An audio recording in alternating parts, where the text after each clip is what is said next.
అందరికీ నమస్కారం. ముందుగా ప్రేక్షకులందరికీ సంక్రాంతి పండుగ శుభాకాంక్షలు. మనం చిన్నప్పటి నుంచి అమ్మా నాన్నలతో కలిసి బోలెడని పండుగలు సెలబ్రేట్ చేసుకుంటూ ఉంటాం కదా.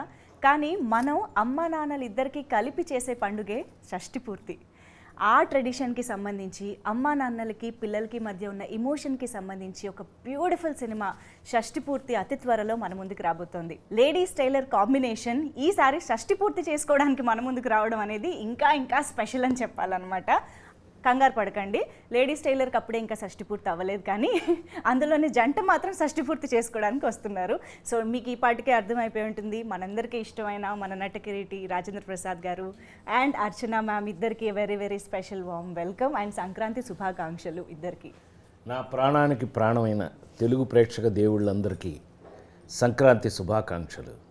సంక్రాంతి అంటేనే మనకు ప్రతి సంవత్సరం మనకు వచ్చే ఫస్ట్ పండగ సంక్రాంతి. సో అందుకని అసలు మా చిన్నప్పటి నుంచి మనం సంక్రాంతి అనగానే ఇదే ఫీలింగ్ అంతే. అదే ఎనర్జీతో మనం ఇక్కడ రూపేష్ చౌదరి గారు, the producer and hero of this film, మీకు కూడా సంక్రాంతి శుభాకాంక్షలు. And Akanksha, happy Sankranti. Happy Sankranti to you two. And ఇంత మంచి వార్మ్ ఎమోషనల్ మూవీని మన ముందుకు తీసుకొస్తున్న డైరెక్టర్ పవన్ ప్రభా గారు కూడా ఇక్కడే ఉన్నారు. హ్యాపీ సంక్రాంతి అండి. సార్, ఫస్ట్ ఆఫ్ ఆల్ మిమ్మల్ని మళ్ళీ ఇంకొక అంటే మీరు చేసే సినిమాలలో అప్పుడప్పుడు ఒక్కొక్కటి వస్తూ ఉంటుంది సార్, క్లాసిక్గా ఫర్ ఎవర్గా నిలిచిపోయే సినిమాల్లో ఆ కేటగిరీలోకి వచ్చేస్తూ ఉంటాయి. అలాంటి వాటిలోనే ఆ నలుగురు లాంటి సినిమాలు చెప్పుకోవచ్చు. ఇక్కడ I think the quiet contrast emotion వచ్చేసి షష్ఠి పూర్తిగా వస్తుందని చెప్పాలి. పవన్ మా రూపేష్ డ్యూయల్ రోల్ కదా నువ్వు ఇప్పుడు, ప్రొడ్యూసరు అండ్ హీరో. మామూలుడు కాదండి బాబాయ్, ఆర్బి చౌదరి గారు కదా, అందుకని రూపేష్ చౌదరి.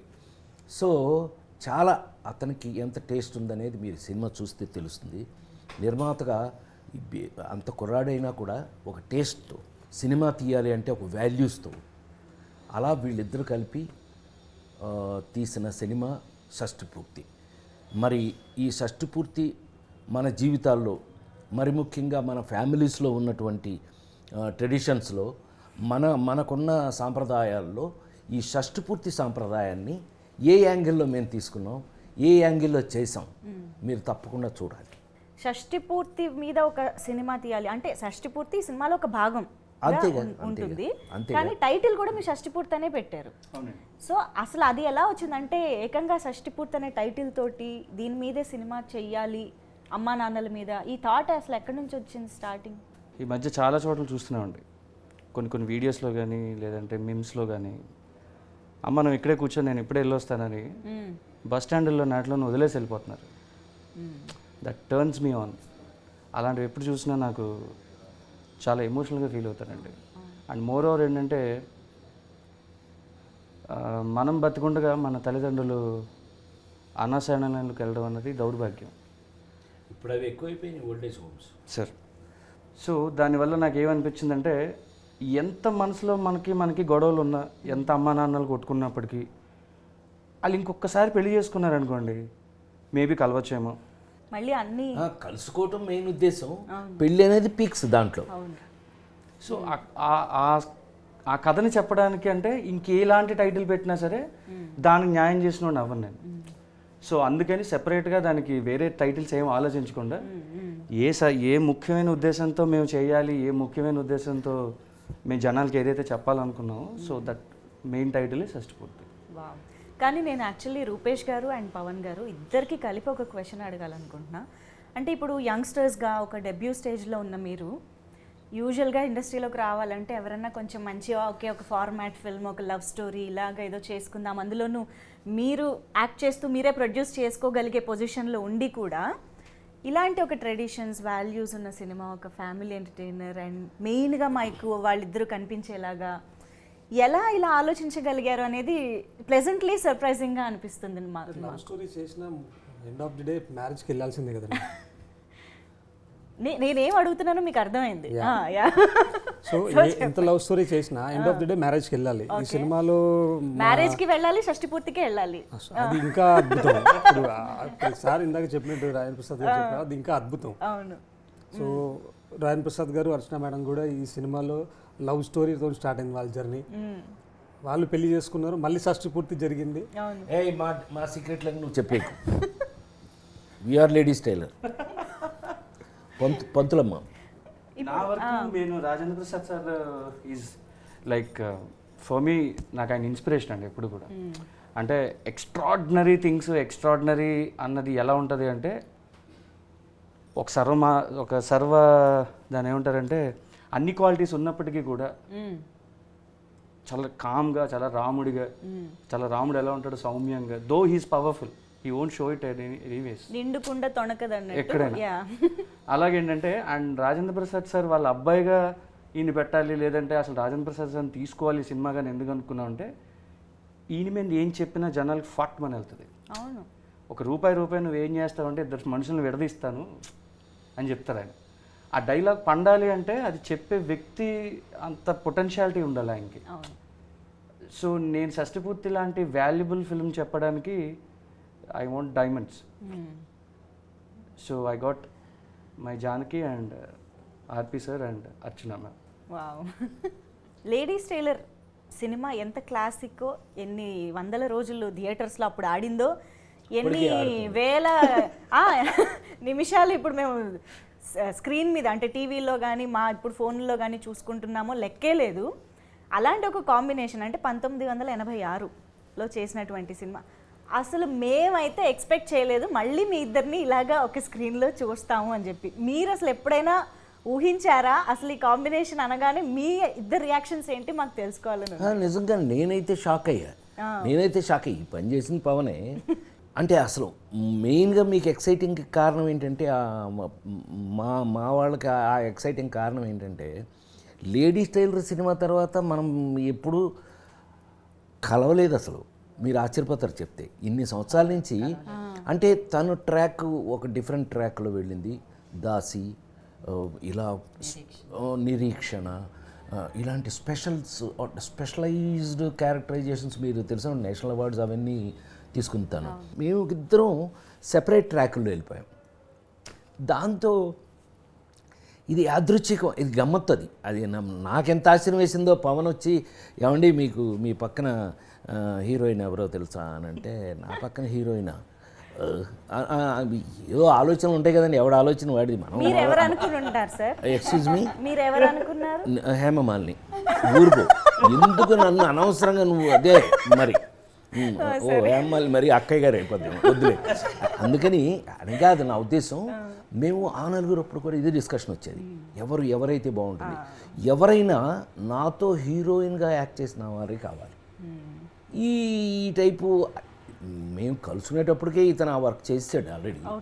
చేస్తే సార్ మీకు సర్ప్రైజ్ అన్నాడు. ఏంటి సర్ప్రైజ్ అన్న? మీకు సర్ప్రైజ్ అన్నాడు. నాకు సర్ప్రైజా? నాకేం సర్ప్రైజ్ అన్న అంటే, మీరు యాక్ట్ చేసిన హీరోయిన్లో మీతో మీకు సంథింగ్ స్పెషల్ తీసుకొస్తాం. స్పెషలా? ఎవరది అన్న అంటే, లేడీస్ టైలర్ అన్నాడు. వైవిజయ? కాదండి, కాదు సార్. ఎవరు? దీప? కాదండి, అర్చన అన్నాడు. దెన్ ఐ వాస్ నిజంగానే ఆశ్చర్యం వేసింది నాకు. పవన్ ఫోటో చూపించాడు, ఇప్పుడు లేటెస్ట్ ఫోటో అంటే వెరీ గుడ్. నాలాగే ఆవిడ కూడా మెయింటైన్ చేస్తుంది. అంత సీరియస్నెస్ ఉన్న ఆర్టిస్టే, కమిటెడ్ ఆర్టిస్టు, ఏదైనా అనుకుంటే చేస్తుంది అనుకుని. అయితే ఆవిడ చూసుకోండి జాగ్రత్త మాట్లాడిన అంటే ఆల్రెడీ వెళ్ళారు, మాట్లాడారు. ఈ కాంబినేషను మళ్ళీ ఇన్ని సంవత్సరాల తర్వాత మాకే ఆశ్చర్యం వేసింది. ఫస్ట్ చూడగానే అసలు షాక్ అయ్యాం. ఇళయరాజా గారు థియేటర్లో కలుసుకుంటే హౌ ఆర్ యూనే సరిపోయింది. కానీ ఆ భగవంతుడి అదృష్టం ఏంటో తెలియదు కానీ మా ఇద్దరిని ఇంకా మీ ముందు ఫ్రెష్గానే ఉంచారు దేవుడు. Of course sir. మ్యామ్, మీకు రాజేంద్ర ప్రసాద్ గారు చేస్తున్నారని తెలిసి ఒప్పుకున్నారా? ఎలా జరిగింది? రాజేంద్ర ప్రసాద్ గారు ఉన్నారంటే మాత్రమే ఒప్పుకున్నారా ఈ సినిమాకి? ఈ ఆన్సర్ కోసమే అడిగా. ఇళయరాజా గారు ఉన్నారు అని అంటే మాత్రమే ఒప్పుకున్నాను. ఎందుకంటే మా ఇద్దరికి ఆయన ఒక పెద్ద పిల్లరు. అవును. సో వేరే లేడీస్ టైలర్ లాంటి ఒక సినిమాని మా ఇద్దరికి ఇచ్చినటువంటి వంశీ గారిని మళ్ళీ గుర్తు చెయ్యాలి అని అనుకోవడం ఒక డైరెక్టర్ యొక్క మంచి సెన్సిటివిటీ అని నేను అనుకుంటున్నాను. నేను రవికిషోర్ గారు ప్రొడ్యూసర్. అది వాళ్ళు పాకెట్ మనీ పెట్టి తీసిన సినిమా లేడీస్ టైలర్. సో ఈ కాంబినేషన్ చాలా ఎక్స్క్లూజివ్గా వీళ్ళు డిజైన్ చేస్తున్నారు. తోటా తరణి గారు, మన ఇళయరాజా గారు, రాజేంద్ర ప్రసాద్ గారు, అర్చన, ఇలా అర్చన నేను బెటర్ ఫీల్ అయింది ఈ సినిమాలో, నీతో ఎప్పుడు చెప్పలేదు నేను. మనకి తగినటువంటి క్యారెక్టర్స్, తగినటువంటి కథ, మన ఇద్దరమే ఎందుకు ఉండాలి అనే దాని మీద వచ్చిన ఆ కథ యొక్క కంటెంట్ ఏదైతే ఉందో అమ్మాయి, రేపు మీరు సినిమా చూస్తే మీరు కూడా అలాగే అంటారు, అమ్మ కరెక్ట్ అండి, మీ ఇద్దరి మీద ఎక్కడి నుంచి ఎక్కడికి తీసుకున్నారండి అనేది. ఆ అదృష్టవశాత్తు మా ఇద్దరి మీద ఇప్పటికీ మళ్ళీ పని పెట్టాడు ఈ పవన్, మేలకుండా ఉండకుండా. నానా చావులండి, ఎట్టబడితే అట్ట ఉండడానికి లేదు మేము. మరి సైకిల్ మీద ఫోటో చూశారు కదా, సైకిల్ మేము ఇద్దరం, ఈవిడ లంగా, ఈవిడ లంగా, నేను బెల్ బాటం ప్యాంటు, ఏడు బెల్ బాటం, అప్పట్లో బెల్ బాటాలు వేసి నిజంగానే మీకు అరే ఆ రోజు అప్పుడు అలా ఉన్నారా అనిపించే అంత గమ్మత్తుగా స్క్రిప్టు వచ్చింది, అట్లాగే మాకు అవకాశం కూడా వచ్చింది అందులో. మా జానకి నాకు కూడా పేరు మర్చిపోయేలా చేస్తున్నారు మీ డైరెక్టర్ గారు. నేను కూడా ఆకాంక్ష వదిలేస్తున్నాను. I feel myself that my name is Janaki only after working in this film. Even when we also talk over the message, I tell him Ram Garu and he says Janaki Garu. So I think I'm used to it. ఎలా ఉండబోతుంది వాళ్ళిద్దరి మధ్యలో, అసలు మీరు ఎలా కనిపించబోతున్నారు అనేది మా doubt. For that you have to see the film. They will eat up the screen and everything. I'm sure, but I feel that without them Shashti Purti could not be Shashti Purti, right? They are the we could say the heart and soul of the film, so we cannot take away that thing from them, and of course without them it's not possible. Okay. గమ్మత్ ఏంటంటే వీళ్ళ love story కూడా ఒక కొత్త రకంగా ఉంటుంది, not a regular love story. గమ్మత్ చాలా చాలా డిఫరెంట్ లవ్ స్టోరీ వాళ్ళది. Okay. And you'll get to see different emotions, like it's friendship, love, family, everything you'll get in this film. It's a package. Pavan గారు మామూలుగా అమ్మ నాన్నలకి పిల్లలకి మధ్య ఎమోషన్స్ కానీ గొడవలు లేదా కలుసుకోవడాలు ఇలాంటి వాటి మీద చాలా కథలు మనం చిన్నప్పటి నుంచి చూస్తూనే ఉన్నాం. ఎన్టీ రామారావు గారు చేసిన కాలం నుంచి కూడా మనం బోల్డ్ అని ఫ్యామిలీ ఎమోషన్స్ బేస్డ్గా చూస్తూనే ఉన్నాం. ఇప్పుడు మీరు ఏం కొత్త ఎమోషన్ చెప్పాలనుకుంటున్నారంటే ఈ జనరేషన్కి ఉపయోగపడేలాగా ఏమన్నా చెప్పాలనుకుంటున్నారా? What do you want to tell us? జనరల్గా ఏంటంటేనండి, స్క్రిప్ట్ రాసేటప్పుడు ఎప్పుడైనా సరే ఒక ఎమోషన్ కనెక్ట్ అవ్వడం కోసం అని దాని మోతాదు ఎక్కువ రాస్తారు. మేబీ ఒక తల్లి సెంటిమెంట్ కావచ్చు, లేదంటే ఒక తండ్రి సెంటిమెంట్ కావచ్చు, లేదంటే ఒక కొడుకు సెంటిమెంట్ కావచ్చు. బట్ ఇందులో మేము కొంచెం వెరైటీగా నేను ఏం ట్రై చేశానంటే, తల్లి తండ్రి అన్నది రెండు కళ్ళు అన్నది మనం ఎలా అయితే చెప్తామో, అది సినిమా చెప్పేటప్పుడు కూడా వాళ్ళిద్దరు మోతాది అలాగే ఉండాలి. ఓకే. సో అందుకని దీన్ని షష్టిపూర్తి అని పెట్టాను. లేదంటే తల్లి పేరు, లేదంటే దివాకరం గారు కొడుకనో, లేదంటే భువనేశ్వర్ గారు కొడుకనో పెట్టేవాడిని డెఫినెట్గా. అండర్ కరెంట్ ప్లేలో మీకు జరిగే కథ ఏదైతే ఉందో అది డెఫినెట్లీ మీకు తప్పకుండా నచ్చుతుందండి. మీరు ఏదైతే ఇప్పుడు మీరు నా నుంచి కోరుకున్నారో, ఏదైతే అడిగారో మీరు, అది డెఫినెట్లీ మీకు అది చూస్తే అర్థమవుతుందండి. అంటే మామూలుగా ఇప్పుడు ఒక సినిమా అంటే ఇలాంటి మేజర్ క్యారెక్టర్స్, మేజర్ ఎమోషన్స్ని కనెక్ట్ చేయడానికి, బిల్డ్ చేయడానికి చాలా టైం పడుతూ ఉంటుంది. ఈ ఇద్దరి పెయిర్ అండ్ ఆర్టిస్టుల వల్ల అసలు దానికి మీరు పెద్దగా కష్టపడాల్సిన అవసరం కూడా లేదనిపిస్తుంది. అంటే ఎక్కడ ఆపారో అక్కడ నుంచి మొదలెట్టడం అంటూ ఉంటారు కదా, ఆ టైప్లో మీ ఇద్దరిని మేము ఆల్రెడీ ఓన్ చేసేసుకుంటాం సినిమా బిగినింగ్ నుంచి అన్న ఫీలింగ్లో ఉన్నాం మేము. మీరు సెట్స్ పైకి వెళ్ళిన తర్వాత మన లేడీస్ టైలర్ జ్ఞాపకాలు ఎన్ని బయటకు వచ్చాయి, ఎన్ని మీరు ఒకరికొకరు నెమరు వేసుకున్నారు? టు బి వెరీ ఫ్రాంక్ అమ్మా, I'm very sorry to say, ఇది చెప్తే మీరు నమ్ముతారో నమ్మరో నాకు తెలియదు, కానీ లేడీస్ టైలర్ గురించి ఆలోచించే టైం లేదు ఈ కథలో. మా ఇద్దరికి ఉన్న రెస్పాన్సిబిలిటీ ఎలాంటిది అని అంటే మీరు సినిమా చూస్తే తెలుస్తుంది. మేము లేడీస్ టైలర్ గురించి ఆలోచించే అవకాశమే లేదు. ఇది ఎక్కేస్తుంది, ఇది దాని మీద ఇది ఓవర్లాప్ అయిపోతుంది. ఆ క్యారెక్టర్ కంటే ఈ క్యారెక్టర్ ఇది ఒక టైప్లో ఉంది. ముఖ్యంగా గెటప్స్ 26, 36, 46, 56, 60. మాకు అదేమంటే వచ్చి మాకు పొద్దున్నే ఏంటయ్యా మేకప్ వేసుకోవాలి అని అంటే కనుక 26 అని అంటే అవును 26 బెల్ బాటమ్ ప్యాంటు, ఇంకా లంగావోణి అంటే వేసుకొని పని రావడం చేయటం అనేది అసలు నాకు నాకు నాకు జీవితంలో మామూలుగా మా 48 ఏళ్ళ నుంచి మీ ముందు పనిచేస్తాను నేను. Holiday, I'm going to holiday in European countries, అలాంటి నా జీవితంలో ఇంతవరకు లేదండి. 45 సంవత్సరాలుగా భగవంతుడి దయ వల్ల ఇంకా పని చేస్తూనే ఉన్నాను నేను. నాకున్న పెద్ద హాలిడే ఏంటంటే పని చేయటమే. సో అందుకని పొద్దున్నే వచ్చి వీళ్ళు ఫుల్ పని అండి. అందుకని ఈ సినిమాలో బాగానే గిట్టుబాటు అయింది మాకు. అదే అసలు ప్రతి గెటప్ను 26కి ట్రాన్స్ఫర్మేషన్ ఉంది. అసలు ఆ ట్రాన్స్ఫర్మేషన్ని నేను కొంచెం కూడా షష్ఠి పూర్తిగా ఉంది.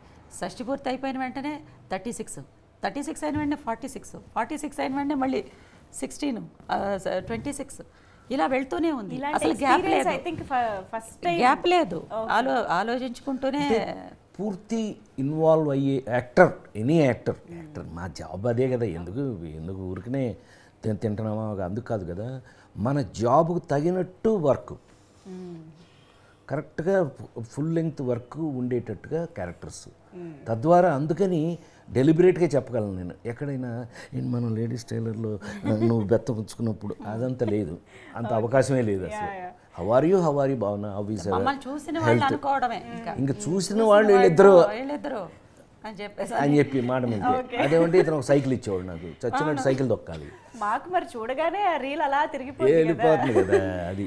మ్యామ్ లేడీస్ టైలర్ టైంలో కూడా ఇంతే అల్లరి, ఎనర్జీ, నాటినెస్ అన్నీ ఉండేవా మ్యామ్? ఎప్పుడూ ఇంతే. యాక్చువల్గా ఇంకా ఎక్కువ ఉండే. నేను అనుకున్నా చాలా తగ్గింది అంటుందేమో అనుకున్నాను నేను. అంతే, ఎప్పుడూ అంతే. అంటే అందరం కూడా, ఈవెన్ తను కూడా చాలా జోకీగా, చాలా సరదాగా మాతో. అసలు నేను వంశీ ఉన్నా ఉంటేనే మామూలు గోల ఉండదు. అలాంటిది వీళ్ళందరూ జాయిన్ అయ్యేవాళ్ళు. మామూలుగా కాదండి అసలు. విజయ్ గారు కానీ ఎవరైనా సరే అత్త అని అంటే ప్రసాద్ ఇలా మామూలు గోల చేయలేదు. అయ్యో ఆ రోజులో గోల్డెన్ డేస్. ఇలాంటి సినిమాలు, అలాంటి సినిమాలు ఎప్పుడు కూడా we all will become like a family లాగా అయిపోతుంది, క్యారెక్టర్స్ అయిపోతాం. అవును. ఏ పర్టికులర్ మూమెంట్ ఆర్ సీన్ మీ ఇద్దరి కాంబినేషన్ ఆర్ మీ ముగ్గురి కాంబినేషన్లో మీకు బాగా గుర్తున్న మూమెంట్స్ కానీ అలా ఏదైనా? మా ముగ్గురు కాంబినేషన్లో ఒక ఎమోషనల్, చాలా strong emotional, deep emotional scene ఉంటుందండి. అది మీరు థియేటర్లో చూస్తే కిక్ ఉంటుంది, అది చెప్పలేము డీటెయిల్గా. That experience behind that so very, అది అసలు మాటల్లో చెప్పలేము. ఎందుకంటే ముందు అమ్మగారు ఉన్నారు, కనుక ఆయన ఉన్నారు. ఇప్పుడు వీళ్ళిద్దరూ మధ్య నేనున్నాను. ఇటు బ్యాలెన్స్ చేయాలి. ఆ సిచ్యువేషన్స్ అది మీరు చూస్తేనే దానికి. ఇతనికి మూడ్స్ చెప్పక్కర్లేదు, ఎందుకంటే మేమిద్దరం కొట్టుకున్న విధానం చూస్తే ఇతనికి ఆటోమేటిక్ మూడ్ వచ్చేది, కొట్టే రియాక్షన్ ఆటోమేటిక్గా వచ్చేది. అండ్ ఆకాంక్ష ఐ థింక్ ఇలాంటి సీజన్డ్ యాక్టర్స్తో వర్క్ చేస్తున్నప్పుడు చాలా నేర్చుకోవడానికి దొరుకుతూ ఉంటుంది. Their approach towards the character కానీ, మూడ్లోకి వెళ్ళిపోయే విధానం కానీ మనం చాలా అబ్జర్వ్ చేయొచ్చు కదా. What did you learn on set? It's my second time working with Rajendra Prasad sir, and I think we did. I had worked in like our show. Was the first experience when I first met him. Yes. And that time only I knew that it will be very easy for me to perform with him because, for two actors to perform in a scene, it's always give and take. You can't take the scene on your shoulder or the vice versa. So I think he helped me a lot to perform that way, because we also have scenes together, and when you'll see the film, you'll get to know. He is a very comfortable actor, and he makes you comfortable in a sense that if it's an emotional scene, I remember we both didn't use any glycerine for that thing. It's ఇది ఒక చిన్న experience నేను చెప్తా ఆకాంక్ష. Bench cinema మన నాగబాబు కూతురు produce చేసిన దాంట్లో climax చేస్తున్నాం ఇద్దరం. ఈ అమ్మాయితో నాకున్న ఎక్స్పీరియన్స్ చెప్తున్నా, ఈ సినిమాకి ఎందుకు కనెక్ట్ అవుతుందో చెప్తాను. చూస్తే అది క్లైమాక్స్. అప్పుడు దాకా ఆ అమ్మాయి కూతురని నేను కానీ, నేను ఫాదర్ అని ఆ అమ్మాయి కానీ చెప్పకపోవడం ఆ సినిమాలో, ఆ కథలో ఉన్న ఇదైతే, క్లైమాక్స్లో ఇద్దరం రివీల్ అవ్వటం ఫస్ట్ టైం. నేనేదో ఆ అమ్మాయిని అప్పుడు దాకా చూసిన విధానాన్ని చూస్తే కొంచెం న్యాచురల్గా చేస్తుంది ఈ అమ్మాయి అని చెప్పి, నేనేదో నాకు తెలిసి, నాకు చేదస్తాం కదా, మనం పేరే చేదస్తాం, కొంచెం ఏదో చెప్పాం. టేక్లో మీరు నమ్మి తీరాలి, బెంచ్ క్లైమాక్స్లో ఆ అమ్మాయి కానీ నేను కానీ ఇద్దరిలో ఎవరో గ్లిజరైన్ వాళ్ళ ఆ షాట్ అలా కంటిన్యూ చేసేసి ఆ డైరెక్టర్ ఆ అమ్మాయి ఎవరో చాలా ఎక్సైట్ అయిపోయింది. ఇద్దరం యాక్ట్ చేసిన ఫాదర్ అండ్ అంటే తండ్రి కూతురు ఇద్దరం ఎక్సైట్ అయిపోయి ఇద్దరం ఏడ్ చేసింది చూస్తే షాక్ అయ్యారండి. ఈ సినిమాలో క్లైమాక్స్ అక్కడికి నేను వెళ్ళేటప్పటికి అమ్మాయి చాలా కోపంగా ఉంటుంది ఇతని మీద. అలాంటిది నన్ను చూసి మరి లక్కీగా ఇతను రాసిన ఒక డైలాగ్ నేను చెప్పడం జరిగింది. అది కాదమ్మా, ఇది ఇందువల్ల జరిగింది ఇలాగా, నా కొడుకు తప్పుగా నాకు ఇట్లా ఏదో నేను చెప్పుకుంటూ చేస్తే దానికి ఆ అమ్మాయి రియాక్ట్ అయిపోయి రిహార్సల్లో చేసిన దానికన్నా 100% టేక్లో చేసేసింది. తర్వాత చేస్తే నాకున్న చిన్న బ్యాడ్ హ్యాబిట్ ఏంటంటే ఎవరైనా బాగా యాక్ట్ చేస్తే నెత్తిన పెట్టేసుకోవడం. మనం మొదటి నుంచి ఇది అలవాటు. ఎవరైనా సరే నర్రాజ్ చేసి చంపేసేవారు, అది సూపర్ ఫెంటాస్టిక్ అని ఎత్తేసుకోవటం. ఆమెని హౌ అంటే, సార్ మిమ్మల్ని జెన్యూన్గా మిమ్మల్ని చూశాను నేను, మిమ్మల్ని చూస్తే నాకు వచ్చిన రియాక్షన్ అది అని చెప్పింది. అంత అంటే ఇదంతా ఎందుకు చెప్పొచ్చాను అని అంటే, అంత ఇన్వాల్వ్ అవుతున్న యాక్ట్రెస్, చాలా లైఫ్ ఉంది అమ్మాయికి, చూడాలి. You have so much of life. All the best for you. So cinema గురించి, ఎక్స్పీరియన్స్ గురించి చాలా మాట్లాడుకున్నాం. ఈ సినిమాకి సంబంధించిన మ్యూజిక్ గురించి మనం ఇప్పుడు మాట్లాడుకోవాలి. మాస్ట్రో ఇళయరాజా గారు మ్యూజిక్ చేయడం అంటే మామూలుగా ఆయన మన సినిమాకి చేస్తే బాగుంటుంది అని ఎవరికైనా అనిపిస్తుంది. అంతే కదా. కానీ ఆలోచించేటప్పుడే చాలా మంది ఆగిపోతూ ఉంటారు, అయ్యో మంది ఒప్పుకుంటారో లేదో, ఎందుకంటే ఆయన చాలా సెలెక్టివ్గా ఉంటూ ఉంటారు, చేస్తారో లేదో అని, అసలు అపాయింట్మెంట్ దొరుకుతుందో లేదో అని చాలా కారణాలతో ఆగిపోతూ ఉంటారు. సో అసలు ఏంటి మీకు ఇళయరాజా గారినే అప్రోచ్ అవ్వాలని ఎలా అనిపించింది, and how was it meeting him and getting the tunes? అంటే కొన్ని ఫిలిమ్స్కి ఒక రకమైన సౌండ్ ఉంటుందండి బేసిక్గా. సో ఇలాంటి సినిమాలకు ఉండే సౌండ్ వేరేలా ఉండాలని అనుకున్నాను నేను. ఓకే. అంటే జనరల్ బ్యాక్గ్రౌండ్ స్కోర్ కాకుండా, ఒకప్పుడు మనం ఎప్పుడో గోదావరి చుట్టుపక్కల తీస్తున్నామంటే కళ్ళు లేని వాళ్ళు ఈ సినిమా చూసినా సరే వాళ్ళకి అర్థం అవ్వాలి. అంటే ఒకప్పుడు మా అమ్మగారు వాళ్ళు రేడియోలో వినేవారండి కథ సినిమాల్ని. అదే రేడియోలో వింటే వాళ్ళకి అర్థమయ్యేది. ఎలా అంటే with all the effects, with all the dialogue, ఏంటి ఎర్రచీర కట్టుకుని వచ్చో అన్నది కూడా డైలాగ్ ఉంటుంది. అవును అవును, కనిపించదు కాబట్టి వాళ్ళకి అర్థమవుతుంది. సో అలాగా it is a musical narration and actually the story is a musical narration.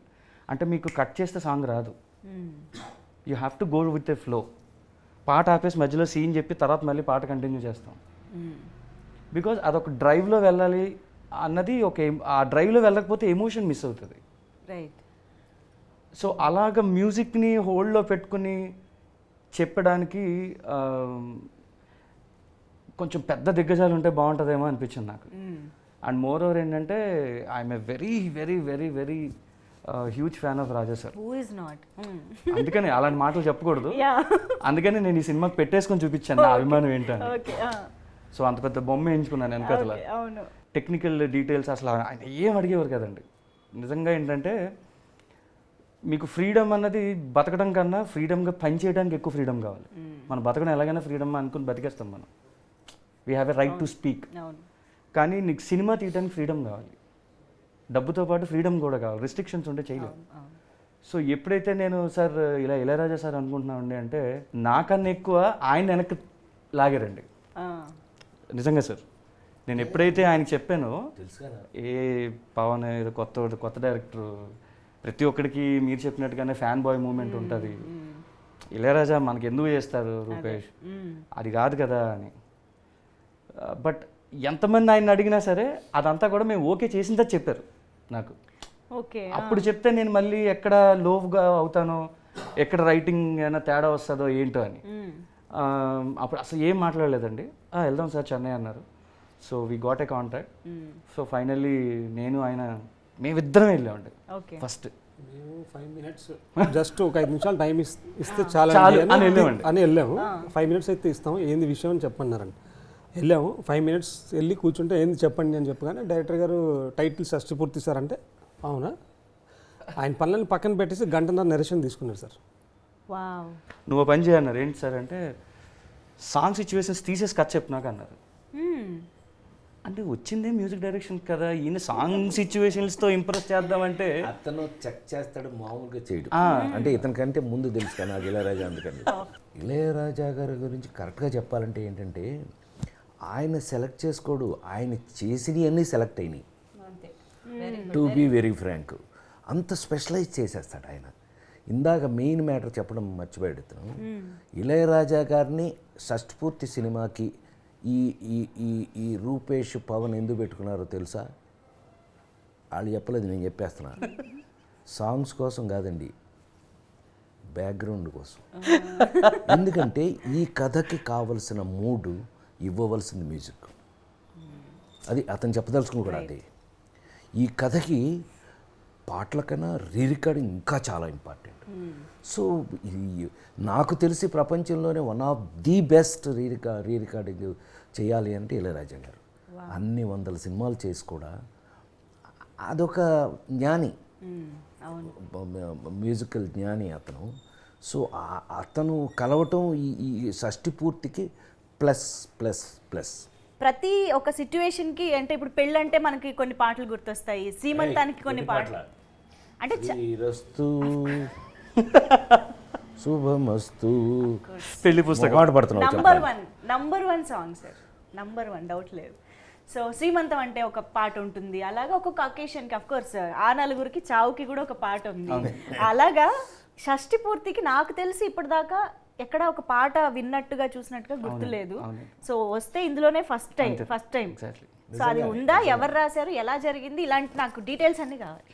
ఎప్పుడైతే సిచ్యువేషన్స్ లేకుండా మీరు కథ చెప్పండి అన్నారు, ఎప్పుడైతే మేము సాంగ్ తీయాల్సిన అవసరం వచ్చిందో, సో సరే అయితే ఇప్పుడు నేను ఇంక సిచ్యువేషన్ తప్పదు, నేను దొరికాను అనుకుని వెళ్ళాను. నేను వెళ్తూ 6 పాటలకి కొన్ని సిచ్యువేషన్స్ నాకు క్లారిటీ ఉన్నాయి కాబట్టి నేను దాన్ని డిజైన్ చేసేసాను. ఇది ఇలా వీళ్ళు చేస్తే బాగుంటుంది. బికాస్ ఒక లేని సందర్భాన్ని, అంటే అది సందర్భం అన్నది ఒకటి ఉంటుంది, దానికి ఇంత పెద్ద భావం ఉంటుంది, ఇంత పెద్ద మీనింగ్ ఉంటుంది అని కొంతమంది రచయితలు రాస్తారండి. నాకు అలాగా ఒక చనిపోయిన దాని మీద కూడా ఫైనల్లీ ఒక సాంగ్ ఉంటే ఇంత జర్నీ ఉంటుందా మనిషికి అన్నది it touched me very long back అండి. సో అలాగే షష్ఠపూర్తి అన్నది ఇప్పటిదాకా ఎప్పుడు చెప్పలేదు. ఆబ్వియస్లీ సార్ మీద పెళ్లి పాటలు ఉన్నాయి, అన్ని లేదంటే ఏమీ లేదు. సో ఇది ఒక్కటే ఎందుకు వదిలేయటం, సో సార్ ఖాతాలు వేద్దాం అని మేము డిసైడ్ అయ్యి ఏం చేసామంటే సిపి సార్కి చెప్పాను సిచ్యువేషన్. మేము అది ఓసారి మీట్ అంతా అయిపోయిన తర్వాత చైతన్య ప్రసాద్ గారు అంటే నేను ఆయన పిలిచి సిపి సార్ అని అలవాటు అయిపోయింది. But okay, Chaitanya Prasad sir పిలిచి చెప్పిన వెంటనే ఓకే దాందే ఉంది అని ఆయన, మరి వీళ్ళు కొత్తోళ్ళు ఏమనుకున్నాడో ఏంటో తెలియలేదు, చేద్దాంలే దాందే ఉంది అని వెళ్ళిపోయారు. తర్వాత రాజా సార్ దగ్గర నుంచి మాకు అపాయింట్మెంట్ వచ్చింది, ఈ వీక్లో మనం రికార్డింగ్ పెట్టుకుందాం అన్నారు. ఇంకా సార్ చైతన్య సార్ ఫోన్ చేసాం, సార్ మీరు రావాలండి, సిచ్యువేషన్ రెడీ, ఆయన ఇస్తే ఆన్ స్పాటే రాయాలి, ఏమో తెలియదు అంటే మనం అన్నీ విన్నవే కదండి అని అయితే దానిలో పర్లేదు ఇచ్చేద్దామండి అన్నారు. అక్కడికి వెళ్ళిన తర్వాత మాకు తెలిసిన విషయం ఏంటంటే even he's a very bigger fan than us. ఎందు గురించి అంటే ఒక్కసారైనా రాజా సార్కి రాయాలి అన్న రైటర్ ఎలా ఫీల్ అవుతారో, సింగర్స్ ఎలా ఫీల్ అవుతారో, నాలాంటి డైరెక్టర్స్ ఎలా ఫీల్ అవుతారో, ఆయన లాంటి యాక్టర్స్ ఎలా, బికాజ్ నేను నడుచుకొస్తుంటే బ్యాక్గ్రౌండ్ స్కోర్ ఆయనదే ఉంటుంది. సో ఆయన ఎంత ఎక్సైట్మెంట్ ఫీల్ అవుతారో ఆయన అంతే ఎక్సైట్మెంట్ ఫీల్ అయ్యి అసలు హీ వాజ్ లైక్ Cloud9 అండి. ఆ రోజు మేము ఆయన ఆనందం చూసాం. ఆ నెక్స్ట్ రోజు ట్యూన్ అంతా ఇచ్చారు, ఒకటే ట్యూన్ ఒకటే టేక్ సార్, ఇంకొకటి అని అనేలోపు వద్దు సార్ ఇదే ఫిక్స్. సార్లు అని చెప్పిన ఎక్స్పీరియన్స్ థింగ్ మా రోజు ఘట్టం వచ్చింది. ఏంటంటే పొద్దున్నే 7:30 కాల్ వచ్చింది సార్. నేను చైతన్య ప్రసాద్ గారు మా హీరో గారు ముగ్గురం రెడీ అయ్యి నీట్గా పాట విందాము అంటే పాట కంపోజింగ్కి మనల్ని పిలుస్తారని తెలియదు సార్. అంటే మేము జనరల్గా ఇంటర్వ్యూలో రాఘవేంద్రరావు గారు సార్ విని మేము అనుకున్నది ఏంటంటే ఆయన పాట ఇస్తాడు, అది పట్టుకుని నువ్వు రావాలి, దాన్ని ఎలా షూట్ చేసుకోవాలో షూట్ చేసుకో, అది అద్భుతం. అది నచ్చకపోతే మనకి మ్యూజిక్ సెన్స్ లేదనుకుంటారు. ఇదో టెన్షన్ నాకు.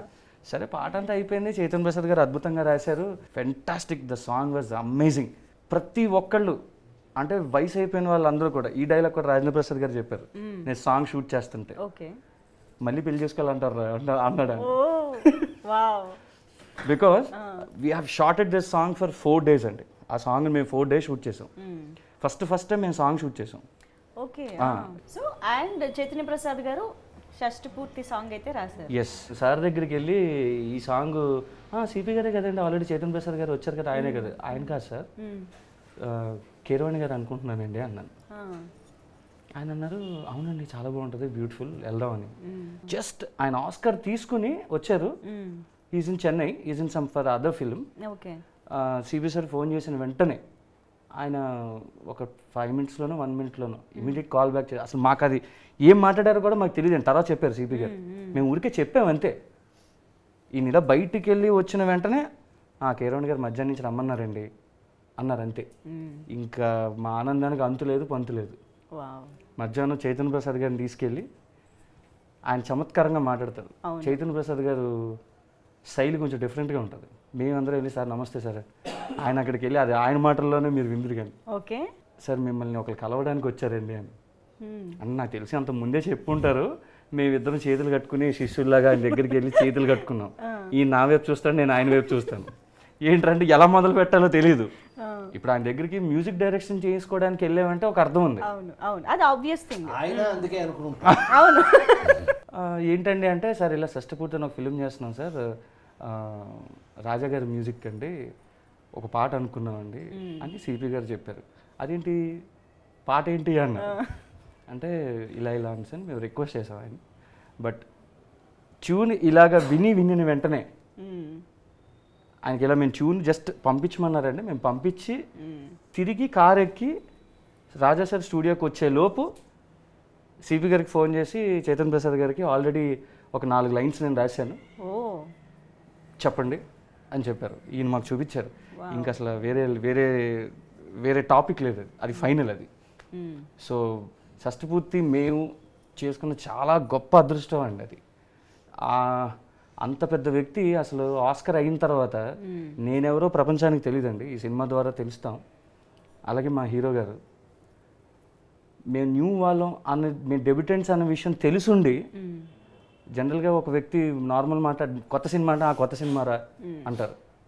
బట్ అంత టెక్నికల్ ఫిల్మ్స్ని ఆయన హ్యాండిల్ చేసిన వ్యక్తి మేము వెళ్ళి చెప్పిన వెంటనే ఒప్పుకోవడం అన్నది, చైతన్య ప్రసాద్ గారు మాకు గురించి చెప్పడం అన్నది ఒక అద్భుతమైన విషయం అయితే, దాన్ని ఆయన ప్రోత్సహించడం, చైతన్య ప్రసాద్ గారిని నమ్మడం అన్నది వాళ్ళిద్దరి మధ్య ఉన్న బాండింగ్ మాకు అర్థమైంది. ఓహో వీళ్ళిద్దరి మధ్య ఇంత బాండింగ్ ఉందా అనిపించింది నాకు. But that is an amazing experience అండి. అలాగే ఈ సినిమాకి వర్క్ చేసిన ఇంకొక లెజెండ్ మన తోటతరణి గారు, పద్మశ్రీ తోటతరణి గారు. పద్మశ్రీ తోటతరణి ఆర్ట్ డైరెక్టర్లో మన ఇండస్ట్రీలో పద్మశ్రీ అతను. అవును అవును. సో ఆయన ఈ ప్రాజెక్ట్లోకి రావడం, ఆయన కాంట్రిబ్యూషన్ అంటే ఆయన ఈస్థెటిక్ అనేది ఈ సినిమాకి ఎలాగా యాడ్ అయ్యింది. అదేనండి ఇందాక ఇది మ్యూజికల్ జర్నీ ఎలా అయితే ఉంటుంది అని చెప్పాను, అంతేలాగా విజువల్ కూడా మ్యాచ్ అయ్యేలా ఉండాలి. అవును. సో ఇందులో ముఖ్యంగా చెప్పాలంటే my DOP Ram garu, he has a fantastic clean visual towards what I narrated to him. Okay. So దానికి అంత అందమైన విజువల్కి we need such a beautiful art work. ఆ ఆర్ట్ వర్క్లో కథ చెప్పాలి, ఆర్ట్ వర్క్ న్యాచురల్గా ఉండాలి, అది ఎప్పుడుదో చెప్పాలి. నేను టైం వేయను, కిందన 1970 నేను వేయను, అక్కడ ఉన్న వస్తువుని బట్టి వీళ్ళు వేసుకునే బట్టల్ని బట్టి టోటల్ బ్యాక్గ్రౌండ్ మొత్తం చెప్పాలి. సో సరే ట్రై చేద్దాం. అది కూడా సేమ్ రాజా గారిలాగే వెళ్తున్నట్టుగానే మేము పిల్లి నడకలు వేసుకుంటూ వెళ్ళాం ఆయన దగ్గరికి కూడా. బికాజ్ ఆయన శివాజీ, పొనియన్ సెల్వం, నాయకుడు. అండ్ మేమేంటంటే రాజా గారిది తోటా గారిది కాంబినేషన్ ఉంటుందండి, నాయకుడు, ఘర్షణ, రోజా ఇలాంటివి. సో మావేంటంటే సరే మనం న్యాచురల్లో తీస్తున్నాం సినిమా, 70-80% అంతా బయటే తీస్తున్నాం, దాన్ని కొంచెం ఎన్హాన్స్ చేసేలాగా నేచర్ని మ్యాచ్ చేసే ఆర్ట్ డైరెక్టర్ కావాలనుకుని చూసుకున్నాను అండి. So then we went to Padmashri Thota Tharani garu. As same like Raja sir is have a very big heart. మేము వెళ్ళిన వెంటనే మాకు నో చెప్పలేదండి. And being such a huge legend, మాకు సారీ చిన్న సెట్ ఉందంటే he use to come from Chennai. Chennai నుంచి వచ్చి ఆయన గోదావరి ఒడ్డుల మీద నుంచుని బోటులో ప్రయాణాలు చేసి ఈ బోట్కి ఈ కలర్ అయ్యి, ఈ బోట్కి ఈ కలర్ అయ్యి, ఈ బోట్కి ఈ కలర్ అయ్యి అని అంత ఎండలో ఆయన చూసి సెట్ చేసి మాకు it is like A cake walk, నాకు కేక్ వాక్లో చేసి పెట్టారండి ఆయన. ఇన్ ద సేమ్ వే ఆయన ఎంత ఫెంటాస్టిక్ సెట్స్ వేసారో దాన్ని అంతే అమేజింగ్గా మా లెన్స్ బిహైండ్ రామ్ గారు is captured it very well. And బేసిక్గా చాలామంది డిఓపీస్ ఉంటారండి, చాలా బాగా చూపిస్తారు, మంచి మంచి ఫ్రేమ్లు పెడతారు. కానీ Ram is very good in narrating the story. Okay. Very few DOPs మాత్రమే కథను నెరేట్ చేస్తారు. అంటే బ్యూటీని పక్కన బ్యూటీని అన్నది కాకుండా ఒక కథను ఎలా చెప్పాలి అన్నది మనం చెప్తున్నప్పుడు the way he handles the camera, the way he elevate the scenes and all, it is amazing అండి. And at the same time అంత పర్ఫెక్ట్గా నేను తీసిన దాన్ని ఏ ఎక్స్ప్రెషన్ చూపిస్తే బాగుంటుంది అంతే కట్టు మా కార్తిక్ అన్న, ఎడిటర్. కార్తిక్ శ్రీనివాస్ గారు. And he's one of the amazing brains. అవును. నాకున్న వాటిలో అదొక పెద్ద సెట్స్, ఒక 5 ఎలిమెంట్స్లో లాగా నా చుట్టూ అన్ని ది బెస్ట్ ఎలిమెంట్స్ పెట్టుకున్నాను నేను. I forgot to say Rahman garu. Yeah. So yes, he is an another pillar for the film. ఒక 2-3 సరదాగా వెళ్ళాలి సార్, ఈ పాట హ్యూజ్గా హెవీగా ఏం వద్దు, అలా ఒక సరదాగా అందరూ పాడుకునేలా ఉండాలి కానీ కొత్తగా ఉండాలి. ఓకే.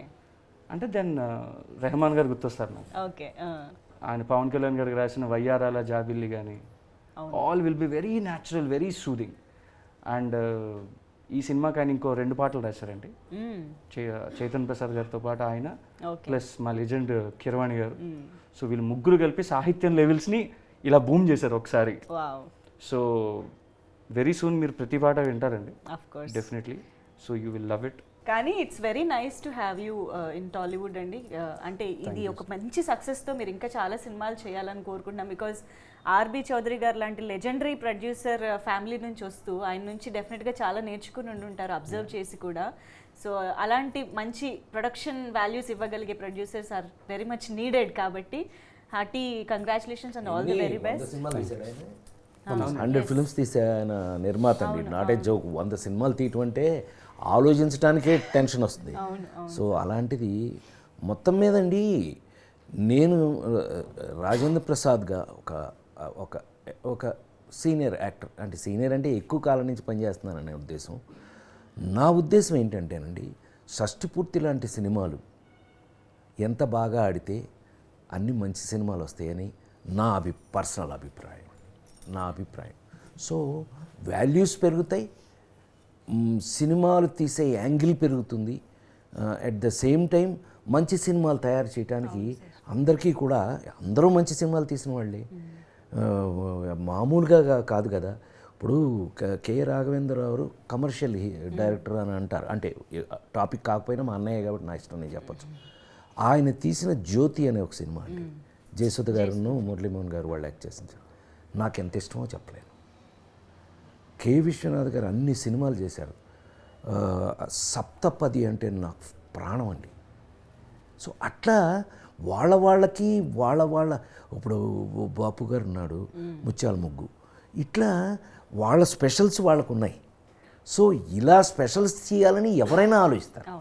సో ఇలాంటి సినిమాలు చేసినప్పుడు, షష్టిపూర్తి లాంటి సినిమాలు వచ్చినప్పుడు మనం కూడా ఒక స్పెషల్ ఎందుకు చేయకూడదని ఆలోచన అందరికీ రావాలి. దానికి కారణం మాత్రం ఈ సినిమా సక్సెస్. సో ఎస్, డెఫినెట్గా ఇలాంటి సినిమాలు చూడడానికి కూడా ఆడియన్స్ చాలా ఈగర్గా ఎదురు చూస్తుంటారు, ఎందుకంటే చాలా అరుదుగా వస్తూ ఉంటాయి కాబట్టి. సో ఇప్పుడు షష్టిపూర్తి ప్రస్తుతానికి సంక్రాంతికి ముందు మేము గ్లింప్స్ అయితే చూసాము.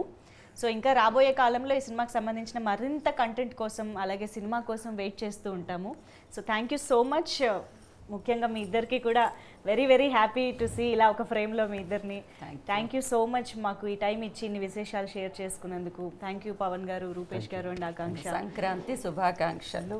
మా ప్రాణానికి ప్రాణమైన తెలుగు ప్రేక్షక దేవుళ్ళందరికీ షష్టిపూర్తి యూనిట్ తరఫున సంక్రాంతి శుభాకాంక్షలు.